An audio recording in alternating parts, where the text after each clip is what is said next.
প্রবল ঘূর্ণিঝড় ইয়াস ১৮৫ কিলোমিটার গতিতে উড়িষ্যায় ধেয়ে যাচ্ছে। আজ আঘাত হানতে পারে, সরিয়ে নেওয়া হয়েছে প্রায় ২ কোটি মানুষ।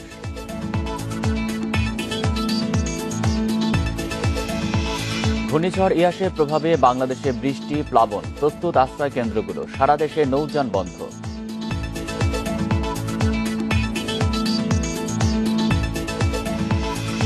ভূমি দখলের জন্য শাহিনুদ্দিনকে খুনের অভিযোগ। জমির মালিক নিরীহ লোকজনকে টার্গেট করতেন সাবেক এমপি আওয়াল।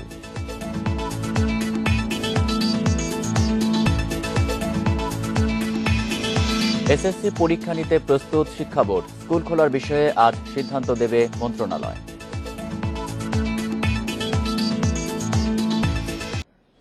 স্বাগত ইন্ডিপেন্ডেন্ট সংবাদে। আপনাদের সাথে আছি আমি আলী আশরাফ। শুনছিলেন শিরোনাম, জানাবো পুরো খবর। মাত্র কয়েক ঘন্টার মধ্যেই অতি শক্তিশালী ঘূর্ণিঝড়ে পরিণত হয়েছে ইয়াস। শক্তি বাড়িয়ে দ্রুত এগিয়ে যাচ্ছে স্থলভূমির দিকে। আজ দুপুরের মধ্যেই ঘন্টায় ১৮৫ কিলোমিটার গতিতে উড়িষ্যা উপকূলে আঘাত হানতে পারে বলে ধারণা আবহাওয়াবিদদের। ইয়াসের প্রভাবে পূর্ব ও পশ্চিম মেদিনীপুর, উত্তর ও দক্ষিণ ২৪ পরগনায় ভারী বৃষ্টির পূর্বাভাস দিয়েছে আবহাওয়া অফিস। এজন্য আজ সকাল থেকে সন্ধ্যা পর্যন্ত বন্ধ রাখা হয়েছে উড়োজাহাজ ওঠানামা। দীঘায় কয়েক ফুট জলোচ্ছ্বাসের আশঙ্কা করা হচ্ছে। খোলা হয়েছে ৪,০০০ ত্রাণ কেন্দ্র। নিরাপদ আশ্রয়ে সরিয়ে নেওয়া হয়েছে উড়িষ্যা ও পশ্চিমবঙ্গে প্রায় ২ কোটি মানুষকে। মোতায়েন করা হয়েছে কয়েক লাখ স্বেচ্ছাসেবী। প্রস্তুত রয়েছে দুর্যোগ মোকাবেলা বাহিনীর শতাধিক টিম। গোটা সমুদ্র উপকূলবর্তী এলাকায় সতর্কতা জারি করেছে রাজ্য সরকার। জেলেদের অবিলম্বে মাছ ধরা বন্ধ করে নিরাপদ স্থানে আশ্রয় নিতে বলা হয়েছে। ত্রাণ ও উদ্ধার কাজের জন্য সেনাবাহিনী, বিমান বাহিনী এবং নৌবাহিনীকেও প্রস্তুত রাখা হয়েছে।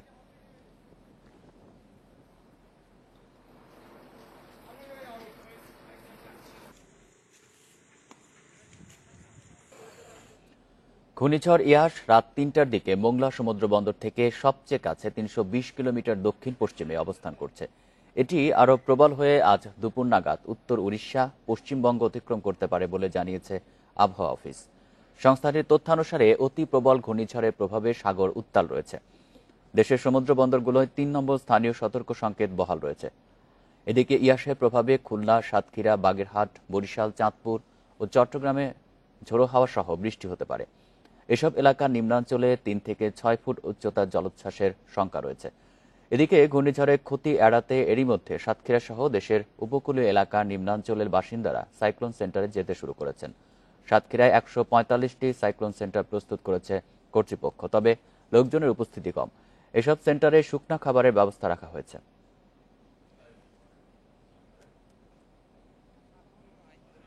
আমাদের অবদা রাস্তাগুলো এগুলো হচ্ছে আপনার টেকসই কোনো মেরামত হচ্ছে না।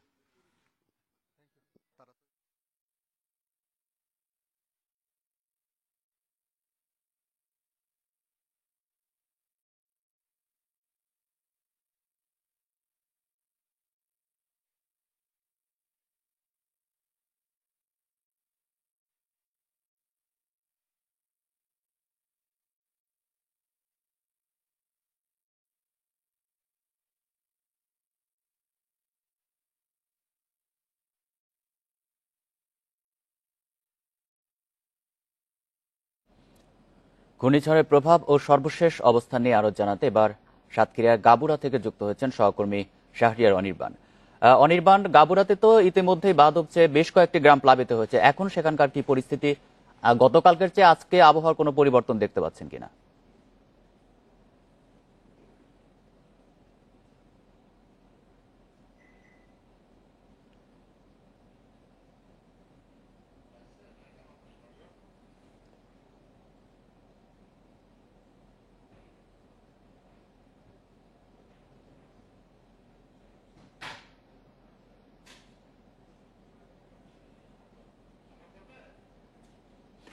অনির্বাণ, আপনি শুনতে পাচ্ছেন?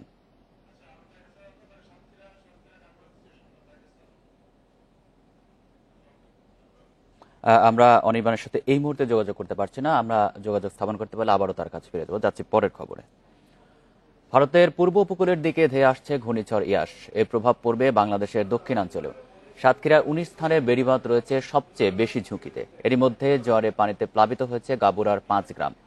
এদিকে জনপ্রতিনিধিরা বলছেন, স্থায়ী বাঁধ নির্মাণের ১,০০০ কোটি টাকার প্রকল্প এখনও ফাইলবন্দী।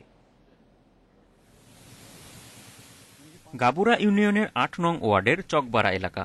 খোলপেটোয়া নদীর কোল ঘেঁষে ২৮ কিলোমিটার বেড়িবাঁধ। ঘূর্ণিঝড় ইয়াসের প্রভাবে জোয়ারের সময় ৩ ফুট পানির চাপে ভেঙে পড়েছে একাংশ। গ্রাম বাঁচাতে বাঁধ সংস্কারে নেমে পড়েছেন স্থানীয়রা। বসবাসের যে জায়গাটুকু আছে সেটুকুই বসে থাকার মতো। যদি পানি ঢুকে যায় তাহলে তো আমরা যেভাবে বসবাস করি সেভাবে ভালোভাবে আমরা করতে পারবো না। আমরা ঝুঁকিতে যাব, এই জন্য বা রাস্তা ভেঙে পানি ভিতরে যাবে, এই জন্য আমরা এখানে মাটি। মঙ্গলবার দুপুরে জোয়ারের পানি উঠেছে স্বাভাবিকের চেয়ে ৩ থেকে ৪ ফুট উঁচুতে। প্লাবিত হয়েছে গাবুরা ইউনিয়নের নাপিতখালী, পার্শেমারি, লেবুবুনিয়া, মধ্যম কলিশাবুনিয়া ও দুর্গাবাড়ি এলাকা। জলবায়ু দুর্যোগের সবচেয়ে নাজুক জনপদ এই গাবুরা। পানির ভিতরে আমরা দেখছি যে জলোচ্ছ্বাস হয়েছিল, কিন্তু কিছুটা বাদ ঝুঁকিপূর্ণ ছিল, কিছুটা এলাকায় ভেঙে গেছিল। তো সেসব জায়গায় মেরামত করে শেষ নামাজ এখনো সম্পূর্ণ ক্লিয়ারলি হয়নি, কিন্তু তারপর পরে আবার হচ্ছে আপনার এই ইয়াস আঘাত আনতেছে। ত্রাণ বা অন্য কোনো কিছু দরকার নেই, খালি আমাদের দরকার ভেরিবাদ। ভেরিবাদ দিয়ে আমরা টেকসই বাদ হলে আমরা বেশি থাকতে পারি। শুধু এই দুর্যোগের সময়কালীন না, অন্য সময় স্বাভাবিক সময়ও জোয়ারের উচ্চতা বেশি হয়েছে। নদীর ভূগর্ভে উঁচু যাওয়ার কারণে জোয়ারের উচ্চতা বেশি হয়েছে, কিন্তু রাস্তার যে ফ্লোর উঁচু হওয়ার কথা, রাস্তা সেই মাপে উঁচু হয়নি, যার কারণে ওভারফ্লো বেশি। এলাকার স্থানীয় বাঁধের জন্য ২ বছর আগে ১,০০০ কোটি টাকার একটি প্রকল্প প্রস্তাব এখনও পরিকল্পনা মন্ত্রণালয়ে ফাইলবন্দি, জানালেন স্থানীয় জনপ্রতিনিধি। আমাকে আশ্বাস দিয়েছিলেন যে এইবারে শুকনো মৌসুমে যেটা বড়, যে ১০০ ফুট তলা, ২০ ফুট হাইট, এই যে ১,০০০ কোটি টাকার যে বরাদ্দটা আমি যে একনেকে পাশ করে দেওয়ার পরে ওটা এই বছরই কার্যক্রম শুরু হবে। এখনো একনেকে পাশ হয় নাই, ওয়াবদা এটা আমাদেরকে জানাচ্ছে। প্রতি বছর অন্তত ২ বার প্রাকৃতিক দুর্যোগের কবলে পড়ে গাবুরা ও আশপাশের এলাকা। স্থায়ী সমাধান না হওয়ায় চরম জলবায়ু ভুক্তভোগী জনপদে পরিণত হয়েছে এই উপকূল। কাজী শামীম হাসান, ইন্ডিপেন্ডেন্ট নিউজ। ঘূর্ণিঝড়ের সর্বশেষ অবস্থা জানাতে খুলনা থেকে যোগ দিচ্ছেন সহকর্মী AHM শামীমুজ্জামান। শামীম, খুলনায় ঘূর্ণিঝড়ের ইয়াসের প্রভাব কেমন দেখছেন, আর আশ্রয় কেন্দ্রগুলোতে মানুষজন এসছেন কিনা?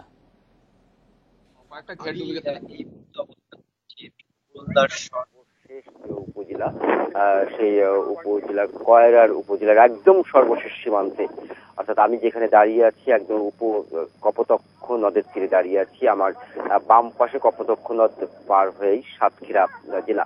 তো এই খুলনা জেলার সবচেয়ে ঝুঁকিপূর্ণ যে উপজেলাটি, সেটা কিন্তু এই কয়রা উপজেলা। এই কয়রা উপজেলায় প্রতি বছরই ঘূর্ণিঝড়, প্রাকৃতিক দুর্যোগ, জলোচ্ছ্বাস কিন্তু এই উপজেলার মানুষ সবচেয়ে বেশি ক্ষতিগ্রস্ত হয়। এবং এবছরও কিন্তু এই যে ঘূর্ণিঝড়টা এসেছে, এই ইয়াসেই কিন্তু এই উপজেলাটি কিন্তু আসলে ঝুঁকিপূর্ণ যে তালিকা, সেই ঝুঁকিপূর্ণ তালিকায় রয়েছে। আমি গতকাল থেকে উপজেলার বিভিন্ন এলাকা ঘুরে আমি যেটা দেখেছি যে এই এলাকার মানুষ যে আসলে বরাবরের মতো যেমন উদ্বেগ, উৎকণ্ঠা, আতঙ্কের মধ্যে থাকে, এবারও সেই উদ্বেগ, উৎকণ্ঠা এবং আতঙ্কের মধ্যেই রয়েছে। এই উপজেলাতে যে ভেড়িবাঁধ রয়েছে, ১০০ কিলোমিটারের বেশি ভেড়িবাঁধ রয়েছে। সেই ভেড়িবাঁধের মধ্যে প্রায় ৬ কিলোমিটার ভেড়িবাঁধ ঝুঁকিপূর্ণ।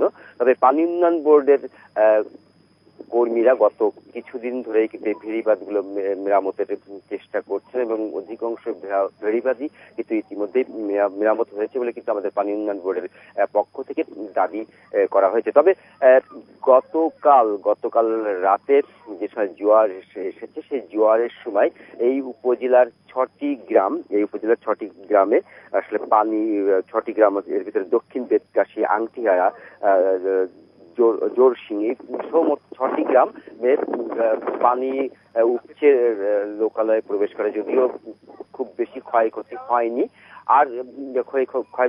আর এছাড়া যে আশ্রয় কেন্দ্রে আশ্রয় নেওয়ার যে বিষয়টি বলছেন, আমি গতকাল থেকে অনেকগুলো আশ্রয় কেন্দ্রে গেছি, কিন্তু আমি কোনো আশ্রয় কেন্দ্রে কিন্তু কাউকেই এই অঞ্চলের মানুষজন যেহেতু প্রাকৃতিক দুর্যোগের সাথেই সংগ্রাম করে থাকে সবসময়, এবং এই ধরনের ঘূর্ণিঝড়ে কিন্তু তারা অতীতেও দেখার কারণে কিন্তু তারা প্রাথমিক পর্যায়ে কিন্তু আসলে আশ্রয় কেন্দ্রে আসতে চায় না, বা আশ্রয় কেন্দ্রে আসার বিষয়ে খুব বেশি আগ্রহ থাকে না। মানুষজন একদম শেষ মুহূর্তে যে সময় দেখে যে আসলে ঘরে থাকতে পারছে না বা ঘরে থাকার কোনো উপায় নেই, একদম শেষ মুহূর্তে এসেই কিন্তু আশ্রয় কেন্দ্রে আশ্রয় নেয়। এবারও কিন্তু আসলে তার ব্যতিক্রম হয়নি। শুধু কয়রা উপজেলা নয়, আমি কয়রা উপজেলা বাদেও খুলনার যে উপকূলবর্তী আরো 4টি উপজেলা রয়েছে, পাইকগাছা, সহকর্মী এইচ.এম. শামীমুজ্জামান। ঘূর্ণিঝড়ের প্রভাব ও সর্বশেষ অবস্থা নিয়ে আরো জানাতে এবার সাতক্ষীরার গাবুরা থেকে যুক্ত হয়েছেন সহকর্মী শাহরিয়ার অনির্বাণ। অনির্বাণ, গাবুরাতে তো বাদবচি ইতিমধ্যেই বেশ কয়েকটি গ্রাম প্লাবিত হয়েছে, এখন সেখানকার পরিস্থিতি জানাবেন, আবহাওয়ার কোনো পরিবর্তন দেখতে পাচ্ছেন কিনা? দেখুন, গতকালকে আমরা দেখেছি যে গাবুরায় প্রায় 5টি গ্রামে এই জোয়ারের পানি প্রবেশ করেছিল। তো গতকাল রাত্রে, অর্থাৎ রাতে যে জোয়ারটি এসেছে সেই জোয়ারের প্রভাবটা কিন্তু খুব বেশি আমরা দেখিনি।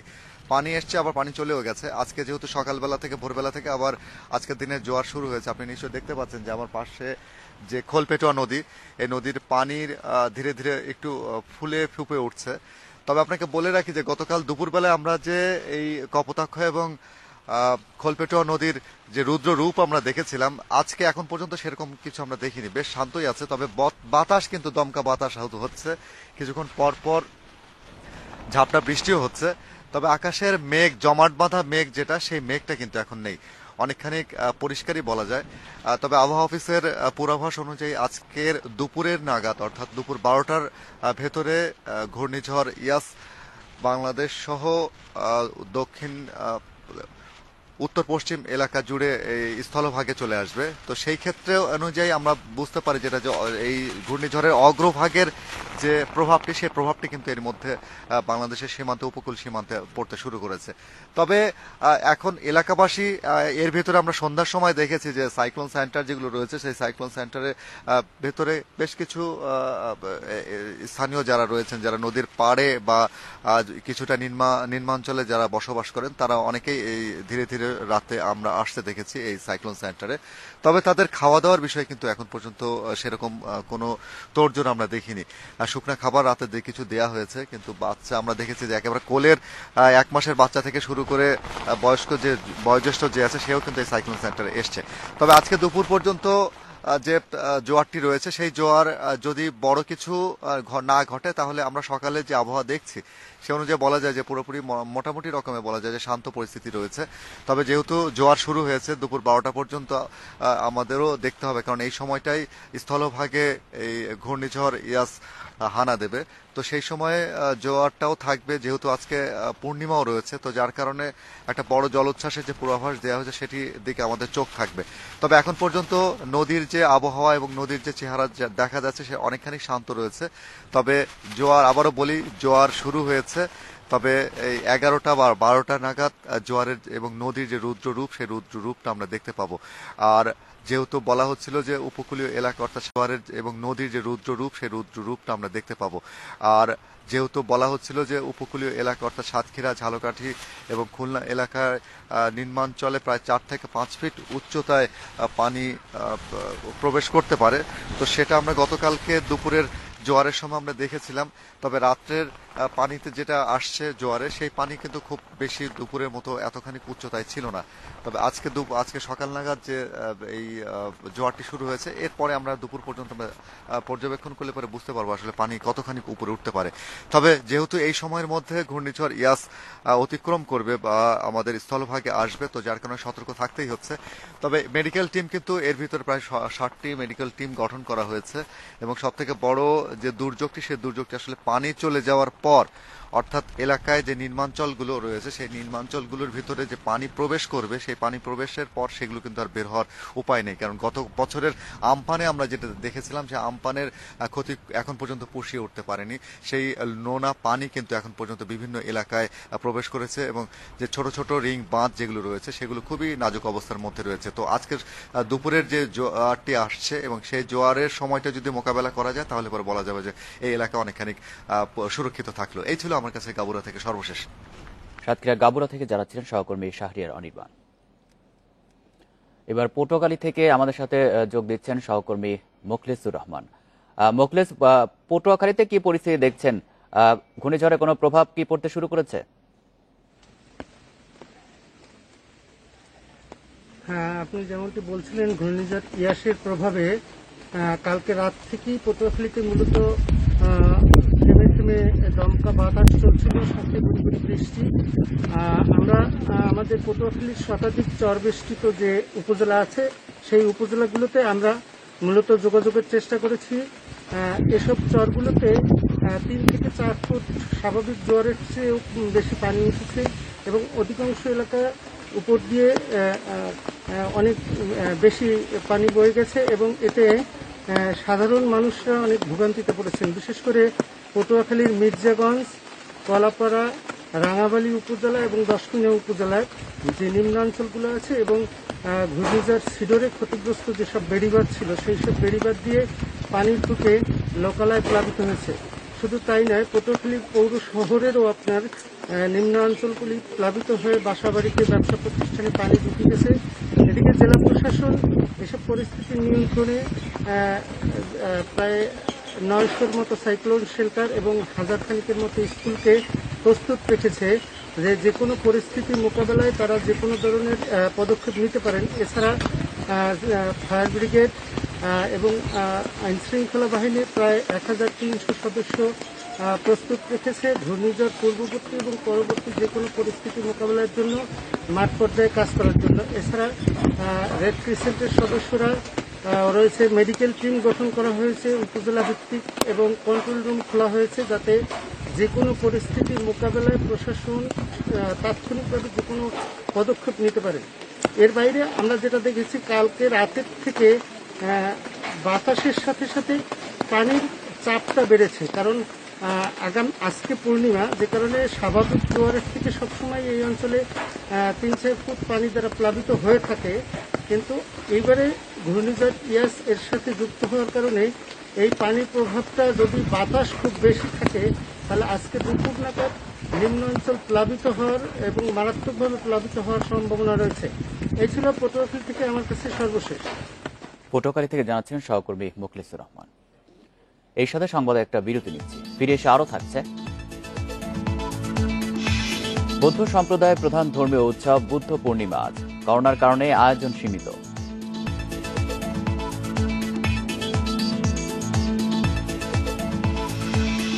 ঢাকা নারায়ণগঞ্জে ডাকাত দলের হাতে 3 মাসে 3 জন খুন। ভাসান থেকে নৈশ প্রহরী হত্যা মামলায় গ্রেপ্তার 3 সদস্য।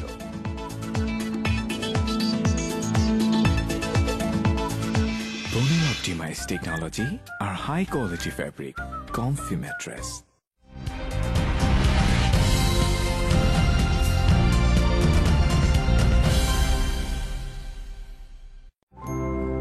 ঈদ মুবারক।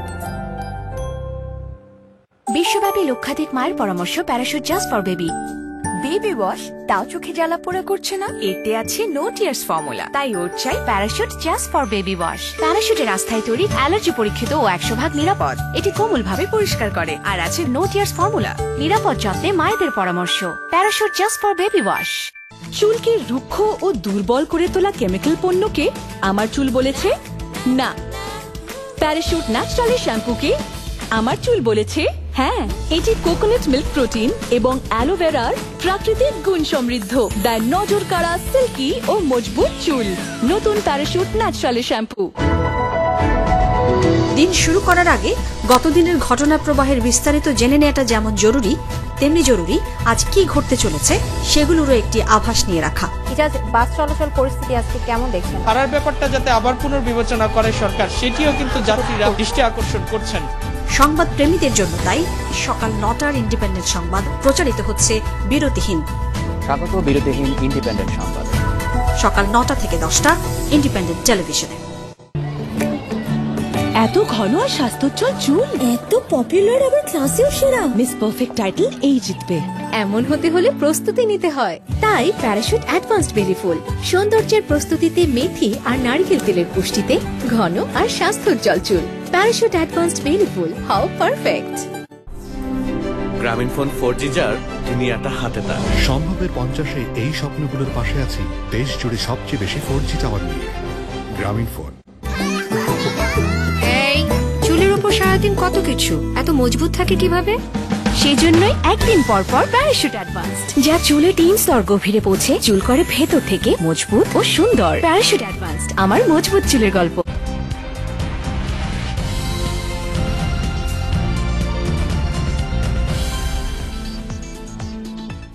ভৌগোলিক অবস্থানের কারণেই ঘূর্ণিঝড় প্রবণ অঞ্চল বাংলাদেশ। 70-এর ঝড় কেড়ে নিয়েছিল অন্তত 5 লাখ মানুষের প্রাণ।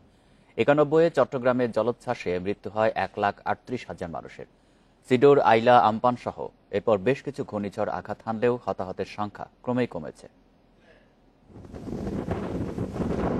ঘূর্ণিঝড় ভোলা এ পর্যন্ত দেশের সবচেয়ে প্রলয়ঙ্করী ঝড়। 1970 সালের 12 নভেম্বর এ ঝড়ের কবলে পড়ে অন্তত 36 লাখ মানুষ। প্রাণ হারান 5 লাখেরও বেশি, বিধ্বস্ত হয় 4 লাখেরও বেশি ঘরবাড়ি ও 3,500-এরও বেশি শিক্ষা প্রতিষ্ঠান। বাতাসের একটানা সর্বোচ্চ গতিবেগ ছিল ঘন্টায় 222 কিলোমিটার। এর 21 বছর পর 1991 সালের 29 এপ্রিল হানা দেয় ঘূর্ণিঝড় ম্যারিয়ান। দেশের দক্ষিণ পূর্ব উপকূলে আঘাত হানা এ ঝড়ে 20 ফুট উচ্চতার জলোচ্ছ্বাস কেড়ে নেয় 1,38,000 প্রাণ, নিঃস্ব হয় প্রায় 1 কোটি মানুষ। 2007 সালের 15 নভেম্বর হানা দেয় ঘূর্ণিঝড় সিডার, মারা যান 3,347 জন, নিখোঁজ অন্তত 1,000, ক্ষতিগ্রস্ত হয় 20 লাখ পরিবার। উপকূল ও দক্ষিণাঞ্চলের 30 জেলায় ঘন্টায় 215 কিলোমিটার বেগে আঘাত হানে এই ঝড়। এতে নষ্ট হয় প্রায় 16,000 কোটি টাকার সম্পদ। এর 2 বছর পরই আসে আয়লা। 2009 সালের 25 মে উপকূলীয় অঞ্চলে এর আঘাতে প্রাণ হারান 190 জন, বিধ্বস্ত হয় 30,000-এরও বেশি ঘরবাড়ি, ভেসে যায় মাছের ঘের ও জমির ফসল। এছাড়া কোমেন, মোরা, মহাসেন, ফনি ও বুলবুলের মতো আরও কিছু ঝড় উপকূলে আঘাত হানলেও বড় ক্ষতির কারণ হয়নি। আঘাত হানার আগেই ওসব ঘূর্ণিঝড় দুর্বল হয়ে পড়ে। শিমুল বাশার, ইন্ডিপেন্ডেন্ট নিউজ, ঢাকা। ভূমির মালিক সাধারণ লোকজনকে টার্গেট করতেন সাবেক এমপি আওয়াল। স্থানীয়দের অভিযোগ, সরকারি অধিগ্রহণ মুক্ত বা বেশি দামে বিক্রি করে দেওয়ার লোভ দেখিয়ে জমির দখল নিত আওয়ালের কোম্পানি হ্যাভেলি প্রপার্টি। জমি দখলের জন্য ছিল আলাদা ক্যাডার বাহিনী, ব্যবহার করা হতো প্রশাসনকেও। এলাকাবাসীর অভিযোগ, সম্প্রতি আরও বেপরোয়া হয়ে ওঠেন আওয়াল। পল্লবীর বুড়িরটেক এলাকার ভূমিদস্যুদের অন্যতম তরিকত ফেডারেশনের সাবেক এমপি এম এ আওয়াল। ছেলের সামনে কুপিয়ে হত্যা করা শাহিনুদ্দিনের দাদা মোহাম্মদ আলীর নামে ওই এলাকার নাম আলীনগর। দাদা আলী 2টি বিয়ে করেছিলেন, 2 পক্ষের তার 14 সন্তান। পরিবারের সদস্যরা জানান, ছেলেরা সবাই বাবার সম্পত্তির 85 শতক করে জায়গা পান। সেই হিসেবে শাহিনুদ্দিনের দাদার নামে 10 একর জায়গা আছে। এই আওয়াল সাহেবের এক তাহের সাহেব, ওনার সাথে আমাদের এই মানিদি সাহেবের পরিচয় ছিল। মানিদি গিয়া তাহের বাড়ি দল, তাহের ভাই আমাকে এই জায়গাগুলার একটা ফাসলা করেন, করার পর এই জন্য আওয়াল সাহেব ঢুকল। শাহিনুদ্দিনের দাদার প্রথম পক্ষের 2 মেয়ের কোনো হদিস জানে না এলাকাবাসী। আর দ্বিতীয় স্ত্রীর 2 মেয়ের একজন অনেক আগেই মারা গেছেন, আরেকজন মানসিক প্রতিবন্ধী বানেসাকে 4 বছর আগে গুম করা হয় বলে দাবি পরিবারটির। তাদের অভিযোগ, এই 4 জনের প্রায় 1.5 একর জায়গা দখলের লোভে বুড়িরটেকে আস্তানা গাড়েন এমপি আওয়াল। উনি কোথায় আছে বিগত কয়েক বছর যাবত ওনার কোনো খবরই নেই। আর কি ওনারা পুরো আর কি গুম, আর কি বাইচা আছে না মরে গেছে এটাও জানি না আমরা। 15 বছর আগে সরকারি অধিগ্রহণ মুক্ত করার লোভ দেখিয়ে 3 বছরের চুক্তিতে প্রতি শতক জায়গা 1.5 লাখ টাকায় কিনবেন বলে কাগজ করেন আউয়াল। কিন্তু ভুক্তভোগীদের অভিযোগ, দলিল করার সময় শতকের পরিবর্তে কাঠা লেখা হয়। আর ভূমির মালিক নিরক্ষর হওয়ার সুযোগে 19 শতকের কথা বলে লিখে নেন 30 শতক। হ্যাঁ, আমার দলিল করছে আমারও সারা, তা আমি কইতে পারতাম না, এই কাগজে কিচ্ছু যায় না। 19 কাটা কত কয়ে 34 কাটা লইয়া গেছে। হ্যাঁ, 5 লাখ টাকা ধরাই দিছে। যারা না বেচছে হ্যাঁ গোটা তো লইছি, যে গোটা কিনে লইছে গোটা এরা কাম কাজ করাইতেছে। যারা ফাওনা আছে হ্যাঁ চাইতে গেলে এগুলোকে দ্বন্দ্ব বাজায়। এম এ আওয়ালের কোম্পানি হ্যাভেলির জমি ভরাটের কাজ করতেন নিহত শাহিনুদ্দিন। জমি নিয়ে বিরোধের কারণে একাধিকবার তার ওপর হামলা করে আওয়ালের ভাড়াটে লোকজন। এ নিয়ে মামলা জিডির পরও তারা ছিল বেপরোয়া। এমপি এখানে যে আমরা তদন্তে বেশি ডাইরেক্টলি ইনভলভ তার নির্দেশেই এই মার্ডারটি হয়েছে। আমরা ইতিমধ্যে মামলাটা প্রায় গুছিয়ে এনেছি, তদন্ত প্রায় শেষের দিকে। আর 20 জন এজাহারনামী আসামি আছে, তাদেরকে আমরা গ্রেপ্তারের প্রচেষ্টায় আছি। এলাকায় ত্রাস সৃষ্টি করতে ক্যাডার সুমনকে দিয়ে শাহিনুদ্দিনকে হত্যা করা হয়েছে বলেও অভিযোগ এলাকাবাসীর। Arafatur Rahman, Independent News, Dhaka. SSC ও সমমান পরীক্ষার জন্য প্রস্তুত বোর্ড। এরই মধ্যে অনলাইনে সংক্ষিপ্ত সিলেবাস এগিয়ে নিয়েছে অনেক স্কুল। শিক্ষা গবেষকরা বলছেন অন্তত এই পরীক্ষার্থীদের জন্য স্কুল খুলে দেওয়া উচিত। এ বিষয়ে আজ সিদ্ধান্ত জানাবে শিক্ষা মন্ত্রণালয়। করোনার কারণে প্রায় 14 মাস ধরে শিক্ষা প্রতিষ্ঠান বন্ধ। গত বছর এইচএসসি পরীক্ষাও নেওয়া হয়নি। তবে এবছর এসএসসি ও এইচএসসি পরীক্ষা নেয়ার নীতিগত সিদ্ধান্ত নিয়েছে শিক্ষা মন্ত্রণালয়। সেজন্য সংক্ষিপ্ত সিলেবাস তৈরি করা হয়েছে। প্রশ্নপত্র তৈরির কাজও শেষ। পরীক্ষা কেন্দ্র কিভাবে হবে সেই পরিকল্পনাও করা হয়েছে।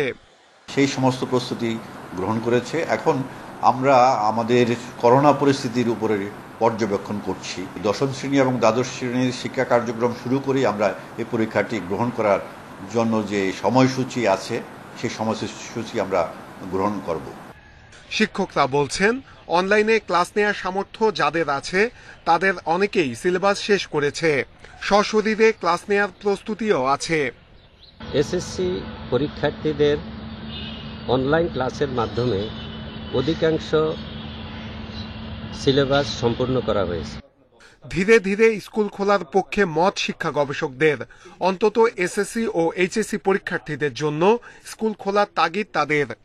একটা শর্ট সিলেবাস করেছে, এর মাধ্যমে একটা ক্র্যাশ প্রোগ্রামের মাধ্যমে তাদেরকে স্কুলে এনে এবং কারো যদি সক্ষমতা থাকে অনলাইনে, দুটোই উভয় অপশন রেখে একটা প্ল্যান করে একটা মেকানিজম করে এটা করা যায়। এবং আমি মনে করি শুধু করা যায় না, করা দরকার। স্থবির হয়ে রেখে দেওয়া তো এটা কোনো ভালো কথা না। মন্ত্রণালয়ের সিদ্ধান্ত অনুযায়ী স্কুল খোলার পর 60 দিন ক্লাস নিয়ে 15 দিন সময় দিয়ে এসএসসি পরীক্ষা নেওয়া হবে। Nure Alam, Independent News, Dhaka. Corona আক্রান্ত এক রোগী ব্ল্যাক ফাঙ্গাসে মারা গেছেন বলে সন্দেহ করছেন রাজধানীর বারডেম হাসপাতালের চিকিৎসকেরা। এর আগে আরও 2 রোগীর শরীরে এই ছত্রাকের সংক্রমণ পাওয়া গেছে। চিকিৎসকেরা বলছেন ব্ল্যাক ফাঙ্গাসে মৃত্যু হার করোনার চেয়ে 25 গুণ বেশি। করোনা আক্রান্ত ডায়াবেটিস রোগী ও যাদেরকে স্টেরয়েড দেওয়া হয়েছে তারা রয়েছেন এর উচ্চ ঝুঁকিতে। করোনার ভয়ঙ্কর রূপ দেখছে ভারত। এরই মধ্যে নতুন আতঙ্কের নাম ব্ল্যাক ফাঙ্গাস। আক্রান্ত হয়েছেন প্রায় 10,000। অবশেষে বাংলাদেশেও শনাক্ত হলো এই ছত্রাক। প্রথমে 8 মে ও সোমবার শনাক্ত হয় দ্বিতীয় রোগী। তারা ফুসফুসের ছত্রাকে আক্রান্ত। দুজনেরই দীর্ঘদিনের ডায়াবেটিস। একজনের বয়স 45 আর একজনের 60 বছর।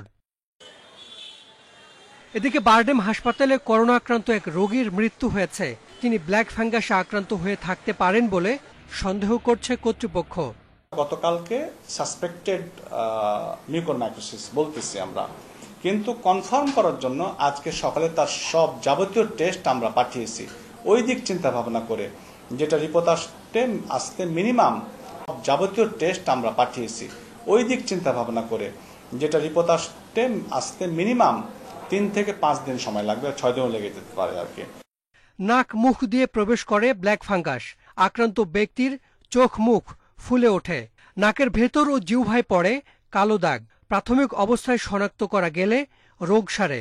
চোখ আক্রান্ত হলে অন্ধত্বের শিকার হয় রোগী। আর ছত্রাক মস্তিষ্কে ছড়িয়ে পড়লে রোগীকে বাঁচানো যায় না। ভারতে এই রোগে আক্রান্তদের 50 ভাগই মারা গেছেন। অথচ করোনায় মৃত্যুহার 2% বেশি নয়। নাক বন্ধ হয়ে যাবে, নাক দিয়ে কালো শ্লেষা বা ব্লিডিং হতে পারে, চোখ ফুলে যাবে, চোখের পাতা নেমে যাবে, চোখ দিয়ে ডাবল ভিশন বা চোখের দৃষ্টিশক্তি কমে যাবে, চোখের চারিপাশ বা নাকের চারিপাশ ফুলে যাবে এবং গালের উপরের অংশ ফুলে যাওয়া বা কালো হয়ে যাওয়া, এগুলো হলো প্রাথমিক সিমটম। নানা কারণে যাদের রোগ প্রতিরোধ ক্ষমতা কম ও বয়স্ক রোগী, যাদের করোনার চিকিৎসায় স্টেরয়েড ব্যবহার করা হয়েছে, তাদের ব্ল্যাক ফাঙ্গাসে আক্রান্ত হওয়ার ঝুঁকি বেশি। এটা খুব ইয়াং পেশেন্ট, যারা ইয়াং অ্যাডাল্ট বা খুব বেশি ডিজিজ না, অন্য কোনো রোগ বালাই নেই, তাদের এগুলো হওয়ার সম্ভাবনা খুবই কম। যারা এল্ডারলি পেশেন্ট, বয়স্ক পেশেন্ট আমাদের বাড়িতে আছে, তাদের ব্যাপারে আমাদের নজর করব। যেহেতু এটা ঢোকার শরীরের দুটাই রাস্তা মেইন, একটা হলো নাক এবং একটা মুখ, সুতরাং মাস্কের কোনো বিকল্প নেই। স্বাস্থ্যমন্ত্রী বলছেন, ছত্রাকের সংক্রমণ বাড়লে সংকট মোকাবিলায় ওষুধ উৎপাদন বাড়াতে কোম্পানিগুলোকে নির্দেশ দেওয়া হয়েছে। বিভিন্ন ওষুধ কোম্পানিকেও আমরা নির্দেশনা দিয়েছি যাতে এই ফাঙ্গাসের জন্য যে ধরনের ওষুধ লাগে সেই ওষুধটা জানি এখন থেকে তৈরি করে রাখে, এবং আমরা যাতে যদি আল্লাহ না করুক যদি এখানে রোগী বাড়ে তাহলে পরে জানি আমরা তাদেরকে যথাযথ চিকিৎসা ব্যবস্থা করতে পারি। ওষুধ আক্রান্ত দুজনের একজন হাসপাতালে ভর্তি আছেন। দুজনেরই শারীরিক অবস্থা ভালো বলে জানিয়েছেন চিকিৎসক। Hasan Misbah, independent News, Dhaka. বৌদ্ধ সম্প্রদায়ের প্রধান ধর্মীয় উৎসব বুদ্ধ পূর্ণিমা আজ। বৌদ্ধ ধর্মের প্রবর্তক মহামতি গৌতম বুদ্ধের জন্ম, বুদ্ধত্ব বা বোধিলাভ এবং মহাপরিনির্বাণের স্মৃতি বিজড়িত ও ঘটনাবহুল দিবস এটি। বুদ্ধের জীবনের এই তিনটি প্রধান ঘটনাকে বুদ্ধ পূর্ণিমা নামে অভিহিত করা হয়। দিবসটি উপলক্ষে রাষ্ট্রপতি মোহাম্মদ আব্দুল হামিদ ও প্রধানমন্ত্রী শেখ হাসিনা পৃথক বাণী দিয়েছেন। অন্যান্য সময়ে দিনটি বিভিন্ন আচার অনুষ্ঠানের মধ্য দিয়ে পালিত হলেও করোনা পরিস্থিতিতে অত্যন্ত সীমিত পরিসরে পালিত হচ্ছে এবার। বৌদ্ধ ভিক্ষুরা সকালে দেশের সকল বৌদ্ধ মন্দিরে প্রার্থনা করবেন এবং বিকেলে বড় মন্দিরগুলোতে হবে বৌদ্ধ জীবনাদর্শের নানা দিক নিয়ে আলোচনা। যীশুখ্রিস্টের জন্মেরও ৬৫০ বছর আগে জন্মগ্রহণ করেন গৌতম বুদ্ধ। ৬২৪ খ্রিস্টপূর্বাব্দে এক পরম পবিত্রতম তিথিতে কপিলাবস্তুর নিকটবর্তী লুম্বিনী উদ্যানে তার জন্ম। দীর্ঘ ৬ বছর কঠোর তপস্যার পর ৫৮৯ খ্রিস্টপূর্বাব্দে তিনি বুদ্ধত্ব লাভ করেন প্রকৃতির সৌন্দর্য ঘেরা গয়ার বোধি বৃক্ষমূলে। এরপর সুদীর্ঘ ৪৫ বছর ধর্মপ্রচারে আত্মনিয়োগ করেন। ৫৪৪ খ্রিস্টপূর্বাব্দে কুশীনগরের মল্ল রাজাদের শালবনে ৮০ বছর বয়সে তিনি মহাপরিনির্বাণ লাভ করেন।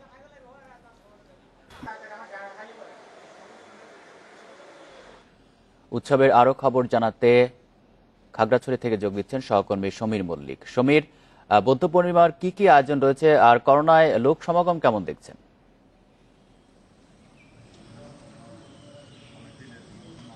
দেখুন, বুদ্ধ পূর্ণিমা উপলক্ষে আজকে যে আয়োজন সেটা অনেকটাই আসলে সীমিত পরিসরে বলা যায়। বিশেষ করে করোনা পরিস্থিতির কারণে অন্যান্য বছর যেখানে বৌদ্ধ বিহারগুলোতে নানা ধরনের আয়োজন করা হয় এবং সকাল থেকে প্রচুর পুণ্যার্থী উপাসক উপাসিকার সমাগম হয়, সেটা কিন্তু আমরা এবার দেখছি না।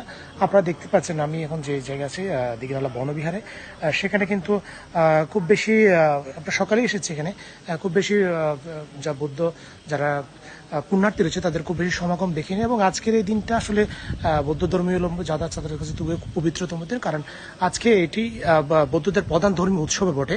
তো আজকের এই দিনটিকে কেন্দ্র করে প্রতি বছর যে ধরনের ধর্মীয় আনুষ্ঠানিকতা বা অন্যান্য ধর্মীয় সভা সহ নানা আয়োজন হয় সেটা কিন্তু আমরা এবার দেখতে পাচ্ছি খুব বেশি আয়োজনটি খুব বেশি নেই। আমরা এই মুহূর্তে যেখানে রয়েছে সেখানেও কিন্তু সাধারণ যারা বুদ্ধ পুণ্যার্থী বা উপাসক উপাসিকা অন্যান্য বছর বেশি থাকলেও এবছর কিন্তু খুবই সীমিত পরিবেশ রয়েছে। তারপরেও খাগড়াছড়ির 9টি উপজেলায় কিন্তু যে বিভিন্ন বৌদ্ধ বিহারগুলো রয়েছে সেখানে কিন্তু যারা বৌদ্ধ ধর্মাবলম্বী রয়েছে তারা কিন্তু নানা আনুষ্ঠানিকতা আজকে দিবসটি পালন করছে এবং সকালবেলা তারা সূচি বস্ত্র পরিধান করে বিভিন্ন বিহারে যাচ্ছে এবং যারা এখানে বিভিন্ন ধরনের পঞ্চশীল গ্রহণ সহ নানা ধরনের যে ধর্মীয় আনুষ্ঠানিকতা সেটাও কিন্তু পালন করছে। এবং সকাল থেকে আমরা দেখছি যারা বৌদ্ধ ধর্মাবলম্বী শিশুরা রয়েছে এবং কিশোরীরা তারা কিন্তু তাদের যে ঐতিহ্যবাহী যে বস্ত্র পরিধান করে তারা বিভিন্ন মন্দিরগুলিতে যাচ্ছে এবং তারা বৌদ্ধের কাছে প্রার্থনা করছে।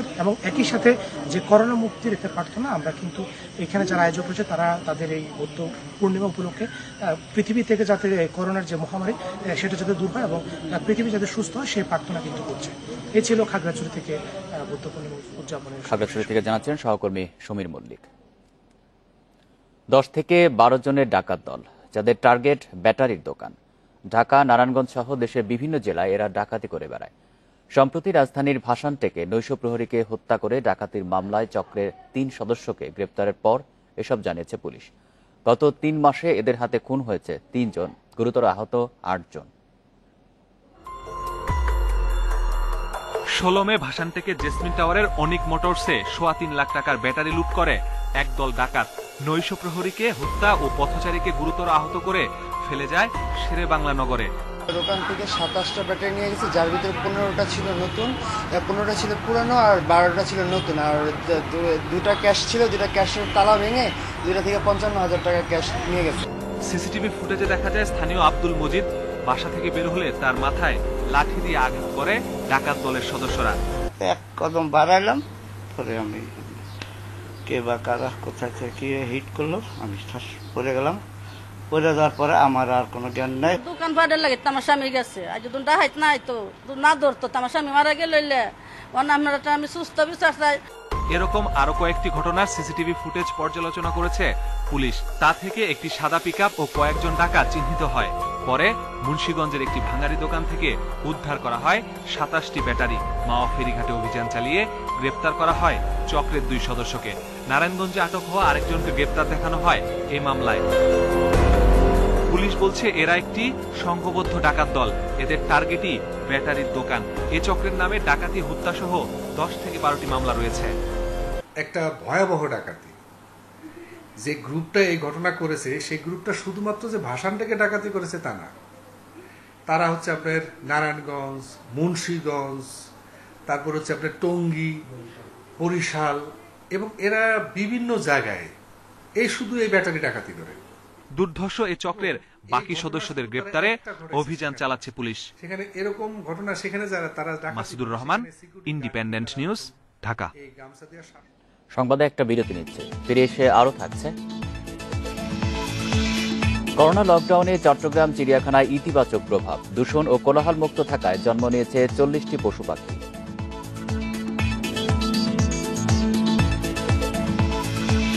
ভারতে একদিনে করোনায় 4172 জনের প্রাণহানি। নতুন রোগী শনাক্ত 2,08,000। ইতিহাসে প্রথমবারের মতো অন্য রাষ্ট্রকে ডলার ধার দিচ্ছে বাংলাদেশ। শ্রীলঙ্কাকে 20 কোটি ডলার ধার দেওয়ার নীতিগত সিদ্ধান্ত নেওয়া হয়েছে। বাংলাদেশ ব্যাংক জানিয়েছে, বৈদেশিক মুদ্রা রিজার্ভে চাহিদার তুলনায় ঘাটতিতে রয়েছে শ্রীলঙ্কা। ঘাটতি মেটাতে বাংলাদেশের কাছে বৈদেশিক মুদ্রা ধার চেয়েছে শ্রীলঙ্কা। এর পরিপ্রেক্ষিতে দেশটিকে 200 থেকে 250 মিলিয়ন ডলার দেওয়ার নীতিগত সিদ্ধান্ত নেওয়া হয়েছে। এখন সরকারের অনুমতি পেলেই শ্রীলঙ্কাকে এই ডলার ধার দেওয়া হবে। লাইবার রেটের সঙ্গে 2% যোগ করে সুদের হার ধরে এই অর্থ শ্রীলঙ্কাকে 3 মাসের জন্য দেওয়া হবে। খাগড়াছড়িতে বাড়ছে সড়ক দুর্ঘটনা। এর জন্য সরু সড়ক ও ঝুঁকিপূর্ণ বাঁককেই দায়ী করা হচ্ছে। দুর্ঘটনা রোধে সড়ক চওড়া ও ঝুঁকিপূর্ণ বাঁক সোজা করার পরামর্শ দিচ্ছেন পরিবহন সংশ্লিষ্টরা। মাটিরাঙ্গা থেকে খাগড়াছড়ি হয়ে দীঘিনালা পর্যন্ত 40 কিলোমিটার সড়কে 208টি বাঁক রয়েছে। এর মধ্যে 80টি বাঁক অতি ঝুঁকিপূর্ণ। পাহাড়ি এলাকায় পর্যটকবাহী গাড়ি বাড়ায় এসব জায়গায় প্রায়ই ঘটছে দুর্ঘটনা। প্রতিদিনই মনে করেন কমপ্লিট দুর্ঘটনা হইতেছে রাস্তা আঁকাবাঁকা এবং ছোটোর কারণে। ওদিক থেকে একটা গাড়ি আসলে আমাদের সাথে মনে করেন এটা খরচ হয় না, সেই কারণে মনে করেন আমাদের এখানে রাস্তাটা আরো বড় দরকার। ওই সুলিং যেটা আছে এটা ওই মেন রাস্তার থেকে একটু নিচু কারণে আমরা রাস্তা সাইডে একটা গাড়ির সাথে ক্রস করলে গাড়ি কাট হয়। আঁকাবাঁকাগুলোকে নির্দেশিকা যে ইন্ডিকেটর সাইনবোর্ড থাকে, এই ইন্ডিকেটর সাইনবোর্ড যথাযথভাবে ব্যবহার করার দরকার আর কি। পাহাড় কেটে নির্মিত খাগড়াছড়ির বেশিরভাগ সড়কই সরু ও অতিরিক্ত বাঁক সম্পন্ন। আঞ্চলিক মহাসড়ক 24 ফুট চওড়া হওয়ার নিয়ম থাকলেও খাগড়াছড়ির আঞ্চলিক সড়ক 18 ফুট ও জেলা সড়ক মাত্র 12 ফুট চওড়া। একদম কড়াভাবে টার্নিংগুলি আছে যার জন্য দুর্ঘটনার সম্ভাবনা বেশি থাকে। আমরা আশা করব অনতিবিলম্বে মানে এই টার্নিংগুলি যেন একটু কমানো হয়। টার্নিং যদি কমে তাহলে দুর্ঘটনার মাত্রাও কমে যাবে। দুর্ঘটনা রোধে সড়ক চওড়া ও বাঁক সোজা করতে জরিপের পর প্রকল্প প্রস্তাব পাঠানোর কথা জানিয়েছে সড়ক ও জনপথ বিভাগ। এই সার্ভেটি সম্পন্ন হলে আমরা রাস্তার বাঁকগুলি সরলীকরণের বিষয়ে যথাযথ প্রস্তাব ঊর্ধ্বতন কর্তৃপক্ষের নিকট প্রেরণ করব। সেখান থেকে অনুমোদিত হলে আমরা পরবর্তী সড়ক প্রশস্তকরণের বিষয়টি ব্যবস্থা নিতে পারব। জানা গেছে, খাগড়াছড়ির ঝুঁকিপূর্ণ পাহাড়ি সড়কে প্রতি মাসে দুর্ঘটনা ঘটে 15 থেকে 20টি। Independent news desk. লক্ষ্মীপুরে এবার লক্ষ্যমাত্রার তুলনায় ভালো ফলন হয়েছে সয়াবিনের, যার বাজার মূল্য প্রায় 350 কোটি টাকা। তবে ফলন ভালো হলেও ন্যায্য মূল্য নিয়ে শঙ্কায় চাষিরা। পরপর 2 বছর লোকসানের কারণে এই চাষে আগ্রহ হারাচ্ছেন তারা। লক্ষ্মীপুরে বেশিরভাগ কৃষকই সয়াবিন চাষে জড়িত। দেশের 80% সয়াবিনই উৎপাদিত হয় এই জেলায়। কিন্তু গত 2 বছর লোকসানের কারণে এখন সয়াবিনে আগ্রহ হারাচ্ছেন চাষিরা। 2019 সালেও জেলায় সয়াবিন চাষ হয়েছে 48,540 হেক্টর জমিতে। গেল বছরই কমে যায় 7,500 হেক্টর জমির চাষ। করোনার প্রভাবে লোকসানের কারণে এবছরও আবাদ কমে দাঁড়িয়েছে 40,810 হেক্টর জমিতে। তাতে ফলন ভালো হলেও ন্যায্য দাম নিয়ে শঙ্কায় কৃষকরা। যে পরিমাণ কৃষকের ব্যয় হইতেছে ওই পরিমাণ কৃষকে কিন্তু বিক্রি করতে পারতেছে না, কারণ দাম কম দিতেছে। বর্তমানে প্রতিমন সয়াবিন বিক্রি হচ্ছে 1200 থেকে 1600 টাকায়, যা স্বাভাবিকের তুলনায় 200 থেকে 300 টাকা কম বলছেন চাষিরা। পরপর 2 বছর লাভের মুখ না দেখায় সয়াবিন চাষে আগ্রহ হারাচ্ছেন তারা। আল্লাহ আলহামদুলিল্লাহ ভালো হয়েছে। যদি ন্যায্য মূল্য পাই তো সামনে আরো ভালো করা যাবে, আর নাহলে তো ভালো করা যাবে না ন্যায্য মূল্য না পাইলে। সয়াবিন নির্ভর আমাদের দেশে এখন পর্যন্ত কোনো শিল্প ইন্ডাস্ট্রি গড়ে ওঠে না, এই জন্য কৃষকেরা ন্যায্য মূল্য থেকে বঞ্চিত। চাষিদের আগ্রহ বাড়াতে প্রণোদনা সহ বিভিন্নভাবে পরামর্শ দেওয়া হচ্ছে বলে জানান জেলা কৃষি কর্মকর্তা। এই 2 বছরে কৃষকরা কয়েকশো কোটি টাকা গচ্চা খেয়েছে, যেটা তারা কোনোখান থেকে কোনো রিকভারি পায়। তো অতি সহসাই এমন জাত বেরিয়ে যাবে যে জাত থেকে চাষি ভাইরা বীজ সংগ্রহ করে যথাসময় আর একটু আগে বুনবেন, এবং সেটা শর্ট ডিউরেশন হলে শেষের দিকে ফসল তোলার আগে আর অতিবৃষ্টি হয়ে ফসলকে ক্ষতিগ্রস্ত করতে পারবে না। লক্ষ্মীপুরে সয়াবিন প্রক্রিয়াজাতকরণের কোনো ব্যবস্থা না থাকার কারণেও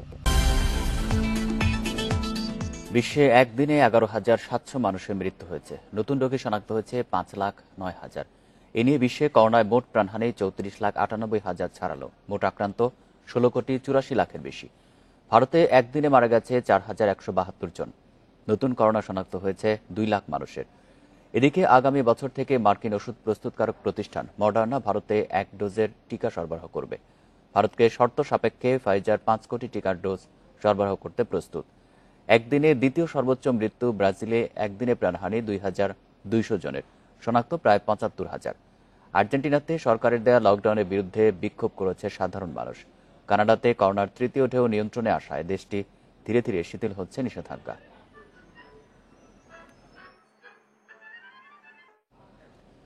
সিরিজ নিশ্চিত, সেই আনন্দের পাশে আক্ষেপও আছে। সেঞ্চুরি করা মুশফিক নিজের পারফরমেন্সে খুশি, তবে দলের ব্যাটিং ব্যর্থতা নিয়ে আছে হতাশা। এরকম উইকেটে শট সিলেকশনে আরও মনোযোগী হওয়ার তাগিদ দিয়েছেন তিনি। তামিমও কথা বলেছেন একই সুরে। পারফেক্ট গেমের অপেক্ষায় আছেন অধিনায়ক।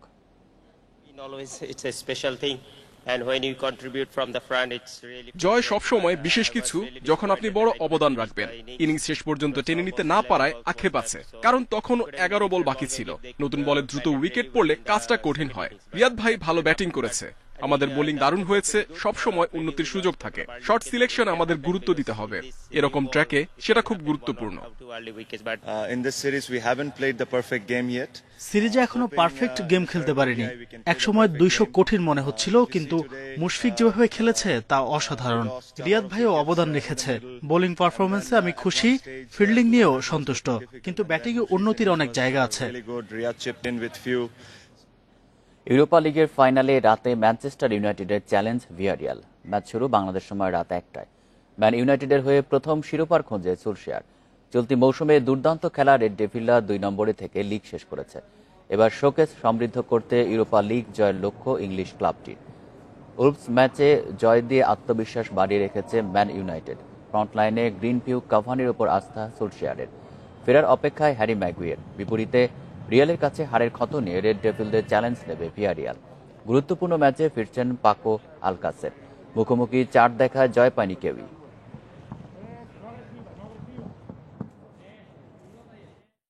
শুধু উন্নত বিশ্বেই নয়, দেশেও তৈরি হচ্ছে বহুমাত্রিক রোবট। করোনা রোগীকে সহায়তা, আগুন নেভানো, উদ্ধার সহ নানা কাজে ব্যবহারযোগ্য 3টি রোবট প্রদর্শনের জন্য জাতীয় বিজ্ঞান ও প্রযুক্তি জাদুঘরে হস্তান্তর করেছে তরুণ বিজ্ঞানীরা। এসব রোবট আরও উন্নত করে কাজে লাগানোর জন্য সরকারকে সুপারিশ করবে জাদুঘর কর্তৃপক্ষ। ইউরোপ, আমেরিকা বা জাপান থেকে খুব পিছিয়ে নেই দেশের তরুণ বিজ্ঞানীরা। তৈরি করেছে বহুমাত্রিক রোবট, যা করোনা রোগীকে সহায়তা ও আগুন নেভানো, সার্চ অ্যান্ড রেস্কিউ সহ বিভিন্ন কাজে ব্যবহার করা যাবে। হাসপাতালে করোনা রোগীদের চিকিৎসা দেয়ায় সংক্রমণ ঝুঁকি একটি বড় চ্যালেঞ্জ। চট্টগ্রামের এক তরুণের তৈরি রোবট রোগীদের পৌঁছে দিতে পারবে ঔষধসহ চিকিৎসা সামগ্রী ও খাবার। রোবটের ক্যামেরায় পর্যবেক্ষণ করা যাবে রোগীদের অবস্থা। চট্টগ্রাম পলিটেকনিক থেকে পাশ করে চীনের একটি প্রযুক্তি বিশ্ববিদ্যালয়ে অধ্যয়নরত এই তরুণ বিজ্ঞানী। আক্রান্ত ব্যক্তির কাছে খুব কমই লোক যেতে চাই, ডাক্তার এবং অন্যান্যরা ব্যতীত। এক্ষেত্রে আমরা রোবটের সাহায্যে প্রয়োজনীয় মেডিসিন, টেম্পারেচার ডিটেক্ট, এগুলো প্রয়োজনীয় এই কাজগুলো করতে পারি এই রোবটের সাহায্যে। অলরেডি কিন্তু আমরা মেডিসিনও টেস্ট করে দেখেছি যে একটা 1 কিলোমিটার রেঞ্জের মধ্যে আমরা আক্রান্ত ব্যক্তির কাছে এগুলো পৌঁছাতে পারছি। আগুন নেভানো ও উদ্ধার কাজে ব্যবহার করার মতো রোবট তৈরি করেছে ঢাকা ও বাগেরহাটের 2 দল তরুণ। উচ্চ তাপ কালো ধোঁয়ার মধ্যে আগুন নেভানোর কাজ করতে পারবে এই রোবট দুটি। আছে অগ্নি নির্বাপক স্প্রে ও পানি ছেটানোর ব্যবস্থা। প্রয়োজনে রোবট 3 ফুট পর্যন্ত উচ্চতা বাড়াতে পারে, তাই যে কোনো দুর্যোগে ব্যবহার করা যাবে উদ্ধার তৎপরতা। আমাদের উদ্দেশ্য ছিল যে একটা রোবট ডিজাইন করা যেটা কিনা সরাসরি মূল উৎসে চলে যাবে। আউটার সারফেসটা আমাদের যারা ফায়ার ব্রিগেড আছে তারা এটাকে নিয়ন্ত্রণ করবে। বিশ্বের বিভিন্ন দেশ তাদের তরুণ উদ্ভাবকদের আইডিয়া কাজে লাগাচ্ছে কর্মস্থল ও কারখানায়। এই রোবটগুলোকে কাজে লাগাতে সুপারিশ করবে জাতীয় বিজ্ঞান ও প্রযুক্তি জাদুঘর। এটা যে আমরা শোকেজে রেখে দেবো তা না, আমরা এটা এর সাথে ট্যাগ করে দেব, আমরা এটাকে থ্রো করব। গভর্নমেন্টের যে ইনোভেশন প্ল্যান আছে, গভর্নমেন্টের পার্সপেক্টিভ প্ল্যান, তার সাথে আমরা ট্যাগ করে দেব প্রতিটা, বিশেষ করে ফায়ার প্রিভেনশন। এবং আমি তোমাদেরকে I would appreciate you to go for more innovation on environmental pollution. তরুণদের বিজ্ঞান চর্চায় উৎসাহিত করতে রোবটগুলো শুভেচ্ছা মূল্যে কিনে নিয়ে শিগগিরই প্রদর্শনীর ব্যবস্থা করবে জাদুঘর কর্তৃপক্ষ। রিশাদ হুদা, ইন্ডিপেন্ডেন্ট নিউজ, ঢাকা। সংবাদ শেষ করব, তার আগে শিরোনামগুলো জানিয়ে দেব আরও একবার। প্রবল ঘূর্ণিঝড় ইয়াস 185 কিলোমিটার গতিতে উড়িষ্যায় ধেয়ে যাচ্ছে। আজ আঘাত হানতে পারে, সরানো হয়েছে 2 কোটি মানুষ।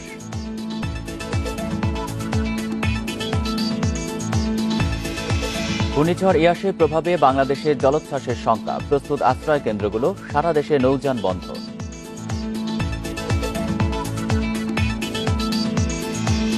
ভূমি দখলের জন্য শাহিনুদ্দিনকে খুনের অভিযোগ। জমির মালিক নিরীহ লোকজনকে টার্গেট করতেন সাবেক এমপি আওয়াল।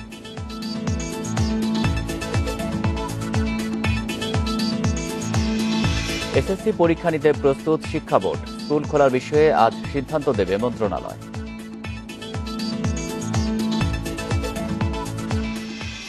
স্টিকি থিনার, কাঠকারি অথবা বাড়ি, সব রঙে কার্যকরী। এ ছিল এখনকার সংবাদে। ইন্ডিপেন্ডেন্ট টেলিভিশনের সব খবরের আরো বিস্তারিত জানতে চোখ রাখুন ফেসবুক, ইউটিউব এবং টুইটারে। ধন্যবাদ সবাইকে।